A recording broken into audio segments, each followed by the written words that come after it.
అమ్మ చూశారు కదా గతంలో జగన్ పరిపాలన చూశారు. ఇప్పుడు కూటమి ప్రభుత్వం వచ్చింది. ఎలా అనిపిస్తుంది? ఈ 50 రోజుల పరిపాలన ఎలా అనిపించింది? బాగుంది సార్. అప్పుడంతా జనాలు కష్టాలు పడి ఎప్పుడు తెలుగుదేశం వచ్చిద్దా, వచ్చిద్దా అని కళ్ళల్లో ఒత్తులేసుకొని చూసాం. ఇప్పుడొచ్చింది. ఇంక అందరికీ సంతోషమే.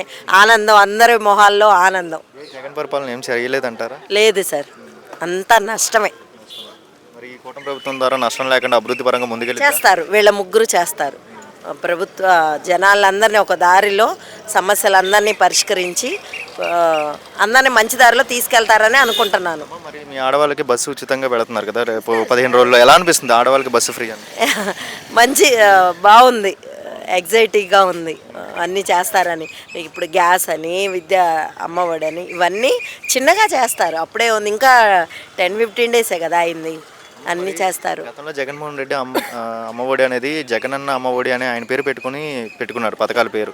మరి ఇక్కడేమో తల్లి వందనం అని పెట్టుకున్నారు ఈ గవర్నమెంట్లో. ఎలా అనిపిస్తుంది? పేరు పెట్టుకోవాలనిపిస్తుంది. పేరు పెట్టుకుని అలా పథకాలు ఇవ్వాలా, లేకపోతే మంచి పేర్లు పెట్టుకొని పథకాలు ఇవ్వాలంటారు ప్రజలకు? అది ఎవరిష్టం వాళ్ళది సార్. ఇప్పుడు అతను అలా పేరు పెట్టుకున్నాడు, వీళ్ళు వచ్చేసారు కదా, ఇలా పేరు మార్చడంలో తప్పే ఉంది. వీళ్ళు కూడా చంద్రబాబు నాయుడు వందనం అని పెట్టుకోవచ్చు కదా, ఎందుకు ఆయన పేరు పెట్టుకోకుండా తల్లి వందనం అని పెట్టుకున్నారు? ఆ వర్డ్ తల్లికి వందనం అంటే ఇప్పుడు పేరెంట్స్కి ఇచ్చేది కదా, అందుకని దానికి తగ్గట్టు మార్చినట్టున్నారు. సో మీ ఒపీనియన్ ఎలా అనిపిస్తుంది? అమరావతి ముందుకెళ్ళిద్ది అంటారా, డెవలప్మెంట్ జరిగిద్ది అంటారా? ఫాస్ట్గా వెళ్ళిద్ది.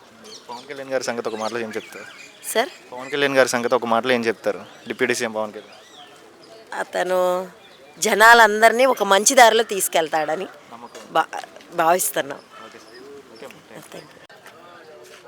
Okay sir, present deputy CM అసెంబ్లీలో ఏమంటున్నారంటే పవన్ కళ్యాణ్ గారు కరప్షన్ ఎవరు చేసినా వదిలేదే లేదు అంటున్నారు. అంటే ఎలా ఉండిద్ది అంటారు? కరప్షన్ చేసే అవకాశం ఉండిద్ది అంటారు ఈ కూటమి ప్రభుత్వం గత ప్రభుత్వం లాగా? కరప్షన్ అన్నది ఉండదు కదా.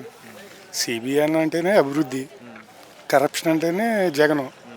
మీరు ఎరగంది ఏం కాదు ఇది. అంటే గతంలో ఇసుకలు అనేది ఎలా పడితే అలాగా అమ్మేసుకునేవారు. ఈ గవర్నమెంట్లో కూడా ఇలా చేస్తే అసలు వదిలేదే లేదు అని అంటున్నారు కదా. మరి పవన్ కళ్యాణ్ అన్న మాట కరెక్టే కదా. అది పవన్ కళ్యాణ్ అన్నది మటుకు తూచా తప్పకుండా దాన్ని చేస్తాడు. సార్, ఇప్పుడు చంద్రబాబు నాయుడు ఏమంటున్నాడంటే 9.5 లక్షల కోట్లు అప్పులు చేశాడని జగన్మోహన్ రెడ్డిని అంటున్నారు. జగన్మోహన్ రెడ్డి ప్రెస్ మీట్ పెట్టి 7.5 లక్షల కోట్లు అప్పు చేశాడు అంటున్నారు. ఏంటి సంగతి? జగన్మోహన్ రెడ్డి మాట నమ్మారా, చంద్రబాబు నాయుడు మాట నమ్మారా? చంద్రబాబు నాయుడు గారి మాటలే నమ్మాలి ఏదైనా సరే. ఇప్పుడు కేంద్రం ఉంది, ఇప్పుడు 15,000 కోట్లు ఇచ్చారు. తిన్న నమ్మి ఏమి ఇచ్చారు? దొంగనే ఇవ్వలే, అంతే తేడా. సో జగన్ నమ్మి కేంద్ర ప్రభుత్వం ఏమి ఇవ్వలేదు గత ప్రభుత్వంలో. ఈ ప్రభుత్వంలో కూటమిని నమ్మి ఇచ్చారంటారు. కూటమిని నమ్మే ఇచ్చారు. పవన్ కళ్యాణ్ చంద్రబాబుని నమ్మే ఇచ్చారు. సరే, మరి ఈ 15,000 కోట్లు అనేది కేంద్ర ప్రభుత్వం శాంక్షన్ చేసింది కదా, అమరావతి డెవలప్మెంట్ పరంగా ముందుకెళ్ళిద్ది అంటారా, అన్ని గవర్నమెంట్లకు వదిలేస్తుంది అంటారా? ఏమంటే ఇప్పుడు అసెంబ్లీ ఇవాళ మన అసెంబ్లీలో కూర్చుని రాజకీయం చేశారు. చంద్రబాబు నాయుడు కట్టబట్టే కదా చేశారు. ఇప్పుడు గతంలో విజయవాడ ఎలాగుంది, ఇప్పుడు ఎలాగుంది, ఇంకొక 2-3 నెలలు పోయాక ఈ వర్షాకాలం వెళ్ళగానే చూడండి ఎలాగుంటుందో. మన రాజధాని ఎలాగుంటుందో చంద్రబాబు నాయుడు పవన్ కళ్యాణ్ చేసి చూపిస్తాడు.